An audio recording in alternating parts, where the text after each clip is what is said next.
Now, earlier this week, the presidential candidate of the new Nigeria People's Party, the NNPP, Senator Rabiu Kwankwaso, made what his supporters called a significant intervention, an auspicious televised launch of his campaign blueprint. It's a comprehensive manifesto document that he and his deputies hope will not only offer Nigerians a bigger slice of the national pie, but added to what they say is his considerable profile and his reach across Nigeria, will be substantial enough to upend the ruling APC party and derail the presidential ambitions of his closest competitors, Bola Ahmed Tinubu, Atiku Abubakar and Peter Obi. Well, in the last few days, Mr. Kwankwaso has been noticeably active on the campaign trail, and his deputies say his ratings have gone up amongst the populace. But can he sustain that momentum? And is it enough to deliver the much coveted keys to Aso Rock into his hands? Well, one of Mr. Kwankwaso's key deputies is Buba Galadima, who's also a member of the Board of Trustees of the new Nigeria People's Party, the NNPP. And Mr. Galadima joins me now. How jolly nice to see you again. Thank you very much, Charles, once again. Once again. Giving us this opportunity to expose. Yes, well, we had to be fair because, to be honest, the last time your person sat there, they didn't do a very good job of explaining your campaign blueprint. But of course, the consensus is that you, as Buba Galadima, would do a much better job, especially as you're one of the people who authored that document. So let's start with insecurity, which is a big problem in Nigeria today. What is the plan for that? Well, thank you very much, Charles. The major problem of Nigeria is insecurity. And insecurity is the key to all the issues bedeviling our country. Without security, physical security of life and property, the economy cannot work. Education cannot work. You can't even have access to hospitals. Well, we know all that. What we're asking for is what your solution is. So our solution is that we look at the entire security architecture of the country. And I want the world or Nigerians to note that our presidential candidate was the former Minister of Defense, who dubbed also on many occasions as the acting Minister of Police Affairs. So he's very, very conversant with the issues of security. But so was a former general in the army who's the current president of Nigeria. A general in the army is subordinate to the Minister of Defense. Well, I hope you know that. No. What I mean, as a policy, I understand. Yeah, but you understand the point. Yes, yeah. let me learn. So just having qualifications or having, it's not. It doesn't solve the problem. Go on. The first defense policy of Nigeria was authored by Senator Rabiu Musa Kwankwaso as Nigeria's defense minister. Yeah, but you're not telling us what he's going to do about the current situation now. I have to build. Yeah, well, we don't have that much time, so it's important to build fairly quickly. I have good 60 minutes. Not 60 minutes. Not 60 minutes, I'm afraid. So let's try and get to the point. What are you going to do? Because when I looked at your document, it said that the battle to tackle insecurity will be driven by technology. Yes. I would like you to address that point. Explain that to us. How is it going to work? Yeah. Technology must be handled by people. The strength of the armed forces as it stands today is about 250,000 for the Army, Air Force, and Navy. And for the police, about 230. We intend to raise this number to 1 million each, meaning that we will have to add 1.5 million strong men into the And security, women. armed men into the security architecture. Therefore, our intention is to dominate all ungoverned spaces in this country. And within what time frame are you planning to reach that number? We will reach that level within the 4 years, first 4 Right, years so the of first our term. administration. Okay. And we have to train, retrain, and train the military and the police and technologically arm them. Let me give you an example. Something must be wrong. When they steal your phone, the police or ordinary technicians would be able to trace and track this telephone to where it is. How happened, Charles, that a kidnapper could talk with the people negotiating monies to be paid as ransom for 1 hour, sometimes 2 hours, and for several months? The security agencies would not be in a position to track and capture these people. That's a very good question. So, practically, being members of the Talakawas, we know where it pinches us, we know where it hurts us. Therefore, for anything in Nigeria to work, we must first secure the country and use those forests that are being used by criminals as a hiding place. We open them up, maybe create farms or create roads such that there would be access for every Nigerian, such that Nigerians could go to farm, Nigerians could travel, do their businesses without fear or favor, which means we are now jump-starting the economy once the security is perfect and is in place. So you would What I could have wanted you to ask is, we will have 2 million men under arms. You mean men and women?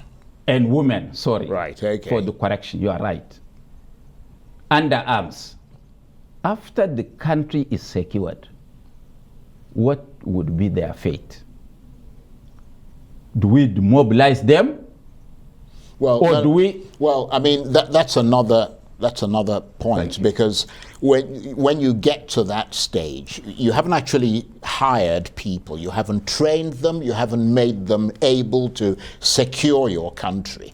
So that's the immediate priority. You've got to take things in bite-sized chunks. Yes. Now, one of the things that I noticed in your campaign blueprint was also the fact that you said that people who are in the National Youth Service Corps would be given the option of joining the army and the police.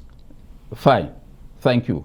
The decree setting up the National Youth Service Corps said it is a 1 year, what do you call it, event. But we are saying that when you are called to come into the National Youth Service Corps, you will have a choice to join the military voluntarily, not conscription. Yeah, so it's an option. Option. Yeah. For those who want it, so that you could be trained and be retained for 2 years. In other words, given a job. Yes. Yeah. Yes. And you don't need to do the national service once you are going to join the Nigerian Armed Forces. Yeah, or the police or the police or whatsoever. You will be trained and retained for 2 good years. After the 2 years, you now make your mind as to whether you proceed or you demobilize. That's actually a very modern way of doing it, because that's something you find in the United States. If you go to university, you have something called ROTC, where you have the option to join the force and be trained, and then by the time you finish your school, you have the option of going into the army or not. Thank you. Yeah, so I think that's a good idea. Now, but what that means is that you're giving priority to security, which you said you would do in the first 4 years Yes. of his presidency if he wins. It means that the economic plan is now shifted to the second term. No. Well, that's what you were suggesting. They will go simultaneously. Right. This recruitment into the armed forces and the police would start, and we hit ground running, because in our plan, we always have the processes, how to implement those plans.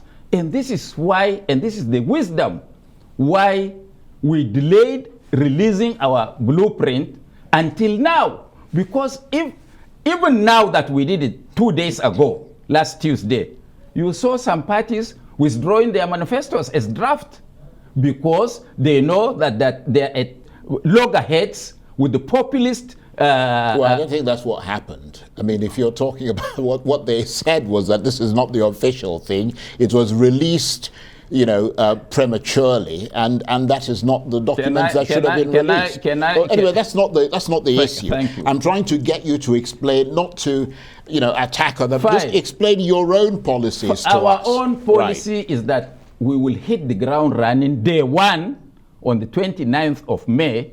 We will set up what we call CPRC, Community Reorientation, Participation and Reorientation Committees, because we will not just go to the street and pick anybody we found on the street. You mean you're still talking about security? Of course we are. Yeah. Well, no. I had moved on from security, just bearing in mind what the time. I'm saying is that as we are securing the country, right, we are also using that process to reactivate economic activities in the country. Yeah, it's just because you said at the outset no. that you're going to do security, get security done, and then you 1.5 would, million people without it having an economic impact. Yes, Yes. I agree. So what is the economic plan? What is your economic policy centered on? We know that Nigeria is going through soaring inflation, rising food prices. You've talked about unemployment. You've talked a little bit about where the jobs will come from. But you haven't told us how you're going to manage the macro economy, how you're going to deal with the crippling debt burden, where you're going to find the money to do the things you want to do. Thank you very much, Charles. Now, it is a common knowledge that we have an allocation of 2.2 million barrels of crude oil by OPEC per day. Today, it is on record that we produce just about 900,000. Meaning that once we secure the environment, plug all the loopholes, money in itself will come. Because if we could use this manpower and stop pilferage and stealing of crude, and we jumpstart our production from 900 barrels per day to 900,000 right, to 2.2 million, it means our economy will automatically earnings from crude will double plus. That is presuming that, because you're still subject, and that's the problem with the Nigerian economy. You're still subject to the vagaries of the market. You're assuming that crude oil at a time of climate change and people phasing out fossil fuels, that the price is going to keep rising. Just hold on, Charles. I'm just trying to understand what you're saying. In civilized world, you use what you have to get what you need. In civilized world, that is economics. That is economics. Look, why can't this government arrest the fall of the naira? The dollar is costly not because that we use the dollar to import services or goods or spare parts or whatsoever. No, the dollar is costly because people who get cheap money can afford to buy the dollar at any price. Yeah, but that's part of the reason. The other part is that you have a country that's import dependent. That's an economic fact. You've not gone through our blueprint. Well, because we are revitalizing agriculture. Yeah. We are revitalizing agriculture, which will suddenly create several millions of jobs, and we will use that raw material from agriculture to provide raw materials for manufacturing. And this manufacturing will be sectoral. We would look at our import bill. What is it that consumes our foreign exchange? And is it doable in the country to manufacture those services or those goods that consume? Let's take the drilling mud that we use. We use about $10 billion US every year to import drilling mud for our oil industry. Yeah, you see, when it is here, abundant in Nasarawa and several other states of Nigeria, why can't we command drilling mud? What do you do? You see, the problem I have with the policies of Nigeria's political parties that they espouse and they try and shove down the throats of Nigerians is the fact that they say things, but it's never followed up with action. I give you a clear example. I'm not talking about you in particular. Let me give you a clear example. The current APC government of President Buhari, and of course you laugh because that's your favorite subject, isn't it? But the truth is that the current government, they have sat down where you're sitting and repeatedly said they want to, inspire Nigerians to manufacture, to create, to become an independent. And I say to them, but there are factories in this country that are creating things. There are manufacturing companies. You've got Innocent, for example, that's making cars. Why is the Nigerian government, and by extension the Nigerian political parties who keep telling us about making this country independent or as strong as, why are they all not driving Innocent cars? Why aren't those, every time Nigeria goes to speak publicly, to go to other countries, to go to other forums, why are they not promoting their own manufactured goods? Do you think you'd see the German chancellor driving anything but a German car, a Mercedes or a BMW? Would you see the American president driving anything else?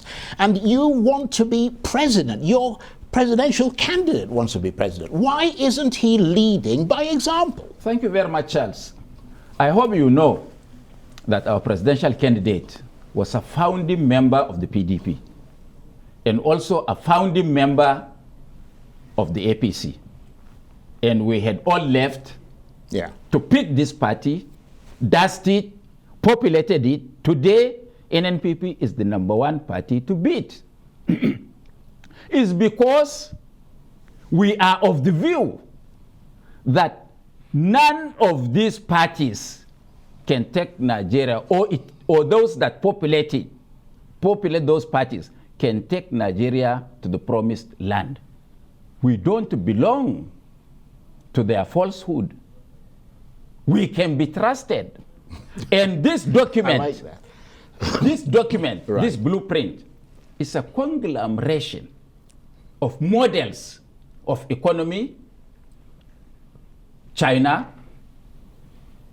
Turkey, Egypt, and a host of, and our practical experience. And I want to tell you, when Kwankwaso became the governor of Kano in 1999, or specifically in 2011, all the industries were dead. There was no energy or electricity.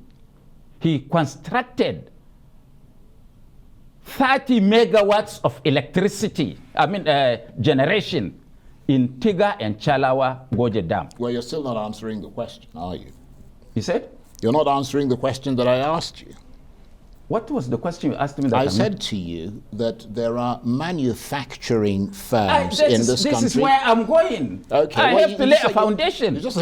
I have to lay a foundation of trust and what we had done. Right, you said the difference between us and other presidential candidates is that we can look you straight into the eye and tell you that we are better because we have performed and is verifiable.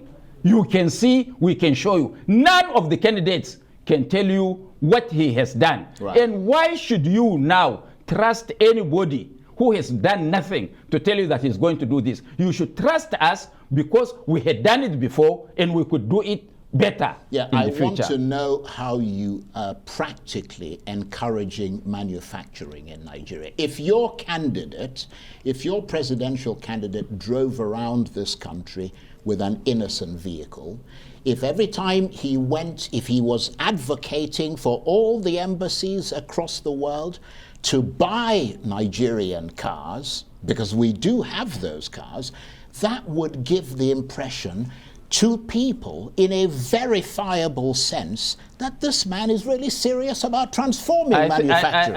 I think you have not gone through our document. What does it? No, if you had gone through I'm not the talking document. About no. The document is different from what you're doing in real life. Does your candidate own an innocent vehicle? I'm just asking. What cars does he own? He owns foreign cars, doesn't he? How do you know? No. I have seen him. Have you seen him? I have. Which car was he driving? I like that. Does he drive straightforward question? Does he drive an innocent vehicle? Which car? You said he's not. You saw him drive around. So let me give it back to you. Which car is he driving? You really are. I mean, it's just brilliant talking with you because your mind is just so extraordinarily quick. But the truth is this. It's a straightforward question. Does your candidate drive a car that's manufactured in Nigeria? Which car is it that is manufactured in Nigeria? No, I'm asking. Innocent vehicles are made in Nigeria. Bulletproof vehicles. Sorry? By innocent, made in Nigeria. No, I'm just Come asking to Kwankwaso's house. I will show you one. Well, let's not belabor that point. Let's talk about. All I'm telling you is that our industrial policy is hinged on the fact that we produce for domestic and export. Right. Whatever the you want to say. Export market. Yeah, export market. And that's going to expand and not the economic base in Nigeria. Not only that, we have a 3-level of industrial revolution. The first level is the small scale industry, where we will establish in each senatorial district of the country, 109, an industrial park for graduates, because our education system is for self-actualization. So when we do that, build small warehouses, buy small factories, and bring 5 graduates, form a company for them as directors, give them those equipments, give them a warehouse, and we now deposit a money with the bank, and the bank should give them a working capital, and every 2 weeks, the bank must visit that factory to look at their books. What is their collateral? Their collaterals are their certificates. So if in each senatorial district, for example, we have 5 factories, it means we are already employing 25 graduates in that. And every factory will have additional workers.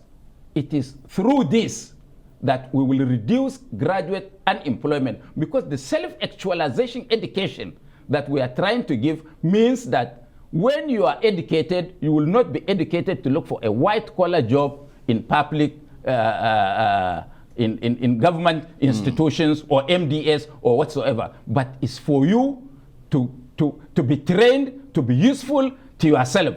And they will not start paying rent on those warehouses until after 2 years of moratorium. They will not start repaying those loans until after 2 years of moratorium, Right. and they will have a tax holiday for 2 years. Through this, China developed and had become the second largest economy in the world. We can replicate China because today Nigeria is about maybe is it the fourth or the fifth largest, most populous country in the world?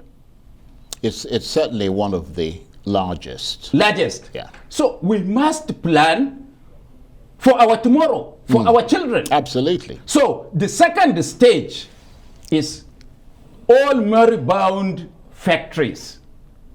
We will, from day one, we will set up a committee to look at them. We will provide money. These monies that are being shared in the market as trader money, 500 billion, they spent over 3 trillion without anything to show for. Even the loans cannot be paid. But you do I'm know, coming. well, you've been talking for a while now. I get the point you're trying to make. What am I making? Well, I get the point of you're trying to explain That how our industrial revolution. how you're going to expand the industry, and you can say that fairly succinctly, and you have. So we get the But point. Konko did it in Kano. But what I'm trying to understand is this: how are you going to mitigate against population explosion?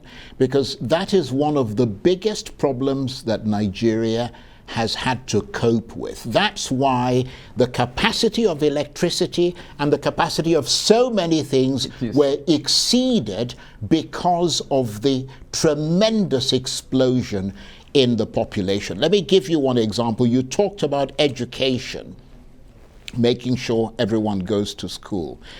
You're from the north of Nigeria, where your candidate comes from. It's got some of the worst indices in this country in terms of education. The worst education is, and has most out of school children.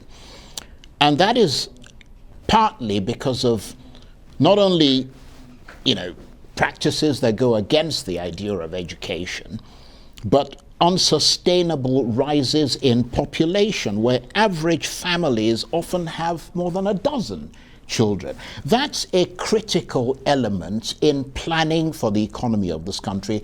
And it's not just in the north, it's also in many other parts of the south. You have enormous families. Is that a part of your campaign blueprint? That's why it's because you didn't go through the document. You're saying I am asking you to educate. It's not about me. I'm educating the people. It's it is not you about are me. It's about the people. The people have not gone okay, through so your let document. me talk to the people. Yeah. Let me talk to us about population control and how that figures in your planning. Because that tells us that you know what you're talking about. The problems of this country is the problem of leadership. And whatever assignment you give any Nigerian, you must keep an eye on him to see whether he's carrying out that assignment according to your dictates. This is not obtained. When people will say, "Whoa, I've given Charles Aniagolu an assignment, I leave him with God." Of course, God will not come down. Well, I'm glad you said that, because he certainly isn't going to come down. Yes, and God is so patient that he tells us, don't do this, don't do this. We still do them. But he will wait until we come. Then he will ask us questions. This government, if we do form, God willing, will not be like that. And our principle is not like that. 24 hours of the day, his hands are on the steering. And whosoever he gives a job, he must make sure that he does that job. Let me tell you, during his time, the whole of Kano is lit with street lights. I'm not sure what's that got to do with population control. I'm coming. Well, I mean, you bring these extraneous things. No, I'm trying to, I'm a very linear. I'm trying to think in a linear fashion. 1 + 1 is 2, 2 + 2 is 4. Go ahead. But I mean, is population control the only thing? How about drug addiction? No. But I asked you a question. How about drug addiction? Well, I haven't asked you about drug addiction. I'm asking you about population control. It's a linear process. Fine. Yeah. Population control, out of school children, health services, all these are issues. that we have to tackle, and is tackled in that document. How are you going to tackle population explosion? We are going to encourage Charles to marry one wife I like and have 2, 3 children maximum. And now, well, I'm impressed. even without telling you that, the economy is such that you are even finding it very difficult to feed yourself, let alone to propagate. So we have tackled that issue, and it's one of our problems because we don't do planning in all ramifications. Absolutely. And all our services must be tailored in such a way that they will take care of the situation 10, 15, 20 years ahead, right, and with room for expansion. That is why we are even going to go in Kano, instead of making primary schools just 1 floor, they've gone 3, 4 floors to save land. That is the thinking. And when you read our document, you will see how we want to tackle population control, climate change, and communicable diseases, what do you call it? Anything, name it. Right, okay, let me make this point, because Yes. I noticed that you make constant reference to Kano, which makes sense because obviously your candidate was a 2-time governor of Kano State. But obviously Nigeria is not just Kano, is it? I mean, it's a big country with lots of different, ethnicities and different groups from all over the country that make up the 200 million odd people. Who supports your candidate? Buba Galadima. Sorry? Buba Galadima. Okay, well, that's one. Who's number 2 then? How many people can talk to hundreds of millions of people all over the world as I do? No, what I mean... We don't believe in big names. Yeah. We don't believe in big names. No, How many of them, No, I'm not those big names that you want me to say will support that? I'm not talking about the big names. I'm saying what kind of geographic spread of popularity that and support does your candidate enjoy in Nigeria? I'm not talking about the big names. I'm not interested in the big names. Well, you are from where? The last time I checked, never mind, go on. No, tell me. No. So that I could call names. No. We're not You talking just showed I just saw a photograph of what? of people. You see that? You see that man? You see that man with beards? You see him above the national chairman? Look at him. That colonel. Yes, I can see him. That's one single character. What do you mean? Look at the next one. There is no tribe. There is no section of this country. Yeah, but having people in your group who come from different ethnic groups, that doesn't tell us that you enjoy the support of the millions that you expect to vote for you if you want to get into ASO. Every patriotic Nigerian supports Senator Rabiu Musa Kwankwaso. And every free Nigerian. And if they don't support him, they're therefore not free or not patriotic? No, they are not. I like that. They are not. You have an interesting way with your your philosophy of life is quite extraordinary, really. Because he is the only person that can take us out of slavery. Because that's what you believe. But not everyone believes He has done that. What we want He's the only Nigerian. Demonstrable evidence listen to me. to convince He's the only Nigerian that while in public office, he gave scholarship to Igbo people. Let me start with you. To Yoruba people, to Efik people, to Atam people, to Ibibio people, to Kanuri people, to Birom people, to Bade people, to Kare people, to Nipe people, to Edo. Let me say this. He is the only one. Yeah. Can you share? Can you now? I can call Linda Ogechi. she's from Anambra, if you are from there, that she enjoyed Kwankwaso's scholarship. Well, can you tell me any presidential candidate today, of all of them, now just wait, that has given scholarship to anybody that is from a tribe outside his state? It's not for me to speak on behalf of the other political parties. I'm not their spokesperson. It's okay. You are giving me an opportunity to tell the world about my candidate. But unfortunately... Listen now. No. You see, that's Charles, I keep telling you to circumscribe what you're saying. Charles, listen now. Because we've run out of time. Every Igbo man in Kano supports Kwankwaso because at least Kwankwaso has given land and certificate of occupancy to not less than 100,000 Igbo residents of Kano.